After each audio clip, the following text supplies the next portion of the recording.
Mark 11.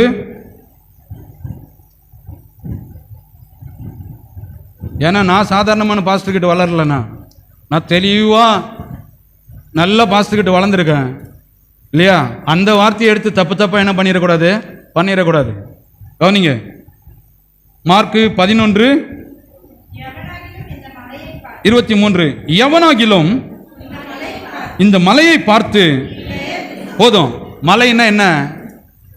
நாம நினைச்சுன்னு இந்த சித்தாமனூர்ல இருக்குது, அந்த மலையை பார்த்து போய் பக்கம் நின்று இயேசுவின் நாமத்தில் சித்தாமனூர் மலையே பெயர்ந்து 100 வாட்டி சொன்னாலும் அது எங்க தான் இருக்கும்? நிறைய பேர்னா மலைன்னா அங்க போயிடுறது, இல்லைன்னா இந்த மலையே போயிடுறது. அதான் சொல்லுவாங்க பாருங்க, ஓ அந்த ஆறா பாருங்க எவ்வளவு அழகா போட்டிருக்குது, ஓ இந்த ஆறா, இந்த கூவாறு பாருங்க, அந்த ஆறு இல்லைங்க, அந்த மலை இல்லை.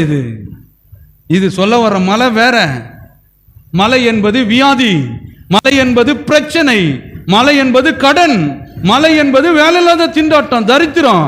உங்களை முன்னேற விடாமல் செய்கிற ஒவ்வொன்றும் என்னதான்? மலைதான். நாங்கள் ஒரு விசுவாச அறிக்கையில் பாருங்க கொடுத்துருக்குங்க, இதெல்லாம் மலைதான். இந்த மலையை ஃபர்ஸ்ட் என்ன பண்ணோம்?